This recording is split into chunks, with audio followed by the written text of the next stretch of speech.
अफगानिस्तान वही था जिसके लिए हमने अपनी पाकिस्तान, अपने मुल्क का जो है वो अमन जो है दाव पे लगाया। आज वो अफगानिस्तान हमें आंखें दिखा रहा है। और मैं तो पीएम साहब, अपने डिप्टी पीएम साहब से ये इल्तिजा भी करता हूं कि अगर आपने अफगानिस्तान से बात करनी है तो आप उसको लीड करें, ख्वाजा आसिफ को न भेजें। कम से कम ख्वाजा आसिफ आपको लड़ा देगा कहीं ना कहीं। आप डेली उसकी स्टेटमेंट तो सुने भाई। यहां तो आप भड़के मारते हैं। जब आप कतर में गए तो आप अपना चेहरा देखें, फिर आप जब टर्की गए तो अपना चेहरा देखें। तो मैं कहता हूं कि डार साहब एक नरम लहजे, धीमे लहजे से बात करते हैं, इनको लीड करना चाहिए बजाय कि ख्वाजा आसिफ जाएगा। हम पहले ही इंडिया से जो मुसीबत में पड़े हुए हैं, ऐसे ना हो कि दूसरी बॉर्डर पे फिर हमारा जो है वो आपकी दोबारा जंग छिड़ जाए उन लोगों से जिन लोगों को आपने सपोर्ट किया है। कि मोदी शायद उसको जल्दी समझ में बैठा, मोदी ने इतने देर मैं हमला कर दूंगा। ओ मोदी तुम क्या कर पाओगे? पहले तो कुछ भी तुम्हें जवाब नहीं मिला। इस मरतबा अगर तुमने हमला किया तो हम तुमसे वादा करते हैं कि प्राइम मिनिस्टर शहबाज शरीफ साहब खुद मिसाइल पे सवार होकर तुम्हारे इलाकों में आके आपको ऐसा सबक सिखाएंगे कि दुनिया जिंदगी तक आप जो है ना यहाँ ये याद रखेंगे।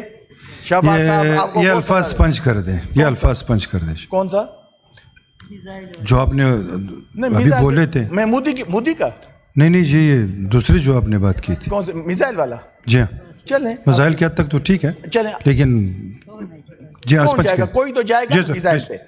देखें जी, बात ये है ना, मैं तो आपसे इल्तिजा करता हूं कि वो वीडियो यहां चलाएं। आप यकीन करें ट्रंप भी परेशान है। आपने देखे ट्रंप साहब ने क्या कहा? उसने कहा कि उसको खुद भी यकीन नहीं आ रहा था जितनी उसकी नेकी की गई। नेकी तो दुनिया करती है उसकी, हम क्या करेंगे? वो कह रहा है कि जी देखो प्राइम मिनिस्टर ऑफ पाकिस्तान कह रहे हैं कि मैंने लाखों जिंदगियां बचाई हैं। उसको खुद यकीन नहीं आ रहा था। फिर कह रहा है कि पीएम पाकिस्तान बिल्कुल खुशी से कह रहे हैं कि जी देखो मैंने 30 से 50 लाख जिंदगियां बचाई। उसको खुद यकीन नहीं आ रहा था। हमने उसको नोबेल प्राइज के लिए भी यहां से मतलब रिकमेंड किया, अगेन उसको रिकमेंड किया गया। मैं तो आपसे इल्तिजा करता हूं कि ये वीडियो यहां चलाएं। यकीन करें दुनिया में तो इतना अभी उनका जो है ना वो मतलब आशिक बन गया हूं पीएम साहब का इन स्टेटमेंट के बाद कि वो वीडियो यहां चलाएं, बार बार चलाएं। वो कैसे ब्रिटेन के पीएम को ऐसे जो है तो वो अंगूठा मारते हैं, कैसे ये एक लेवल आप देखें, कॉन्फिडेंस है। बात यह है कि पाकिस्तान में इतने मसाइल हैं, हम अपने मुल्क को भी देखें। अफगानिस्तान वही था जिसके लिए हमने अपनी पाकिस्तान, अपने मुल्क का जो है वो अमन जो है दाव पे लगाया। आज वो अफगानिस्तान हमें आंखें दिखा रहा है। और मैं तो पीएम साहब, अपने डिप्टी पीएम साहब से ये इल्तिजा भी करता हूं कि अगर आपने अफगानिस्तान से बात करनी है तो आप उसको लीड करें, ख्वाजा आसिफ को न भेजें। कम से कम ख्वाजा आसिफ आपको लड़ा देगा कहीं ना कहीं। आप डेली उसकी स्टेटमेंट तो सुने भाई। यहां तो आप भड़के मारते हैं। जब आप कतर में गए तो आप अपना चेहरा देखें, फिर आप जब टर्की गए तो अपना चेहरा देखें। तो मैं कहता हूं कि डार साहब एक नरम लहजे, धीमे लहजे से बात करते हैं, इनको लीड करना चाहिए बजाय कि ख्वाजा आसिफ जाएगा। हम पहले ही इंडिया से जो मुसीबत में पड़े हुए हैं, ऐसे ना हो कि दूसरी बॉर्डर पे फिर हमारा जो है वो आपकी दोबारा जंग छिड़ जाए उन लोगों से जिन लोगों को आपने सपोर्ट किया है कितने सालों से।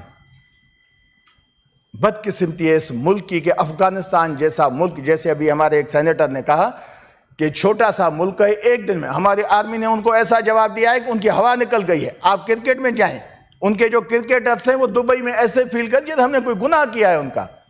जो बंदा उठता है उसका पाकिस्तान पे बड़ा जो है वो नाराजगी होती है, उस पर गुस्सा दिखाते हैं। आप उनके क्रिकेटर्स, राशिद खान को देखें, कोई और क्रिकेटर लड़ते हैं हमारे पाकिस्तानी क्रिकेटर से। ओ भाई आप पेशावर में हमारे किलबू में आके क्रिकेट खेलें, सिर्फ किस पे? इंडिया के सपोर्ट पे। वो इंडिया के सपोर्ट पे हमारे मुल्क को आंखें दिखाने की कोशिश करते थे लेकिन ये तो लाजमी है। देखिए जी, ये मुल्क है ना, हमारी आर्मी है, हमारे इदारे हैं, तो वही उसको सपोर्ट करेंगे। उन्होंने 1-2 दिन में ऐसा जवाब दिया कि वो मिन्नतें करते रहे कि हमारे साथ बात करो।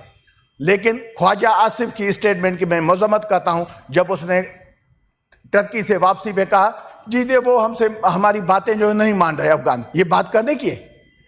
न्यूक्लियर स्टेट हैं आप। अफगानिस्तान कौन होता है?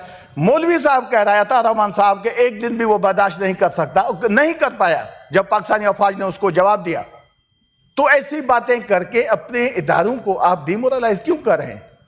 मैं तो ये चाहता हूं कि उसके इंटरव्यूज पे भी पाबंदी लगनी चाहिए। गया था ना मेहदी हसन को इंटरव्यू दिया, वो समझ बैठा था कि पाकिस्तान में किसी जो है चौधरी के ग्रुप बैठा हुआ है टीवी चैनल पे, तो क्या मेहदी हसन ने उसका हशर किया? बात चीजें ऐसी चीजों से इज्तनाब करना चाहिए कि बजाय जिसमें मुल्क की इज्जत और वकार का माहौल हो, उसमें आपको ऐसी बात करने का क्या फायदा। हर मतलब आप बोलना आपको अच्छा होता है। आपको याद होगा जब सजरानी साहब थे, जब हमारी ये बहन बैठी है, आगे हमारी बहन मैडम जरका बैठी है, जब नेशनल असेंबली ज्वाइंट सेशन में उसने हमारी दोनों बार इतना खिलाएं कि ये बात ना कर पाए, ये जंग लड़ा देगा हमें अफगानिस्तान से। मैं आता हूं जी, रिसेंटली अभी जो है, बाकी दोस्तों ने भी बात करनी है सर। मैं आता 5 मिनट, यही तो बात है। हम 23 लोग मेंबर हैं मंजूर साहब, 23 हम मेंबर्स हैं। लार्जेस्ट अपोजिशन माशाल्लाह सर, आप बड़े सुलझे हुए, बड़े प्यारे दोस्त हो। हम अगर बड़े आप प्यारे दोस्त हो हमारे। मैं ये सिर्फ ये कहना चाह रहा हूँ कि जो बाकी दोस्त बैठे हुए हैं उनको भी सिर्फ थोड़ा मौका मिल जाए। मैं आ रहा हूँ आपके लिए, हमारा आज बाग है कि आप बैठे हैं। नहीं सर, माशाल्लाह तो आपको देखा है, यकीन करें आज डिनर नहीं करेंगे, हमें खुशी से, क्योंकि हमने सोचा था कि कोई और आएगा और हमारे बाजू फिर आज मसल पुल हो जाएंगे एहतजाज करते करते। हम तो खुशी में आपको देख रहे हैं। बात यह है, आप और हम तो साथी हैं दुख सुख के। आपको याद होगा 2018 से आपकी जमायत हमारी जमायत साथ, ये वक्त है कभी कभी चीज़ें आ जाती हैं, कोई कभी ऊपर बैठता है, कोई नीचे बैठता है, ये चीज़ें चलती रहती। मुझे अफसोस हुआ हमारी एक कुलीग पे, उसने आइन का बुक निकाला, रूल्स और रेगुलेशन का बुक निकाला। काश वो रूल्स और रेगुलेशन वो 2018 से लेके अप्रैल 2022 तक जब हमारी गवर्नमेंट पीटीआई के साथ इत्यादि थे, उस वक्त वो रूल दिखाती तो अच्छा नहीं होता। दुख होता है, अफसोस। देखिए बात यह है, एहतजाज भी हाउस में होता है, मैं बस कहाँ जाते हैं, बोलने में नहीं दिया जाता। लार्जेस्ट अपोजिशन पार्टी है, अभी तो हमारा पार्लियामेंट्री लीडर साहब भी उठ गए, अपोजिशन लीडर नहीं है, हम तो यतीम हो गए। टाइम हमें कौन लेके दे? ये आपकी मेहरबानी, आपने टाइम दिया। तो हमारी वो बहन को बड़ा गुस्सा, पहले भी उसने गुस्सा दिखाया, हम जी बनाते हैं, हम जी तोड़ते हैं। बिल्कुल आप बनाते हैं, आप तोड़ते हैं, आपसे जिद्दबाजी नहीं है। लेकिन अब हिस्ट्री को याद करें, जब 2018 में आपके कौमी असेंबली के इलेक्शन हुए तो आपके 5 एमएनएस थे। जब 2024 के इलेक्शन हुए तो आपका 1 एमएनए है, अभी वो एक ही मिनिस्टर। हकीकत है, जो हम भी थे, हम भी कम हो गए सर, ये फैक्ट है। ठीक है, उसके बाद जैसे आपने कहा, ये तो वक्त है, बदलता रहता है, कभी इधर कभी उधर। और आप आए, बिल्कुल सर, 2021 में हम और आप जब सेनेटर बने तो उस वक्त 12 सेनेटर थे, आज 4 सेनेटर हैं। तो ये साबित हो गया कौन बनाता है, कौन तोड़ता है। कब तुम भी आगे हो क्या?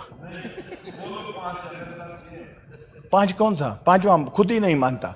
जी सर, आप शेर के साथ बात करें। ये जालिम में बीच में बोला ना। तो बात ये है चेयरमैन साहब, हकीकत है हम भाई हैं सब आपस में, ये फैमिली है। अभी मतलब हमारी थोड़ी सी ऐसे कोई गुनाह हमसे हो गया है पीटीआई से, जिसकी मतलब कोई तदारुक नहीं होता। जो बंदा उठता है घर में नाश्ता नहीं मिलता, गुस्सा पीटीआई पे। कहाँ जाए हम, जाए हम घर में गुस्सा, यहाँ गुस्सा, गुस्सा देख देख के हम पागल हो गए, दिमाग हमारे खुश्क हो गए। आप इनको मना करें, कागज है चलें भाई, अगर स्टाफ नहीं तो हम उनको यहाँ से जमा करके बाहर फेंके, तकलीफ न उठाएं इतनी। दौड़ दौड़ की बात है, दौड़ दौड़ की बात। मैं 2 मिनट बजी, 2 मिनट, 1 मिनट। मैं पहले भी यहाँ आया, मैं मेरे ख्याल में पीपी का कोई दोस्त नहीं बोलेगा। मैं डॉक्टर साहब के एक बस लाइटर बोर्ड पे एक चीज़ जो है ऐड करना चाहता हूँ कि पीपी अभी तक ऑन बोर्ड नहीं है आपके साथ। उनकी सीसी की मीटिंग 6 तारीख को है, 6 को वो ऐसे ही है ना वकार साहब, क्योंकि मुझे पता है ये भाई हैं, ये नहीं बोल पाएंगे, इनकी मजबूरी है। मैं इनकी जो है तर्जमानी करता हूँ। 6 तारीख को इनकी मीटिंग है सीसी की। लेकिन जब तरमीम आएगी तो मुझे एक बात अच्छी लगी सर।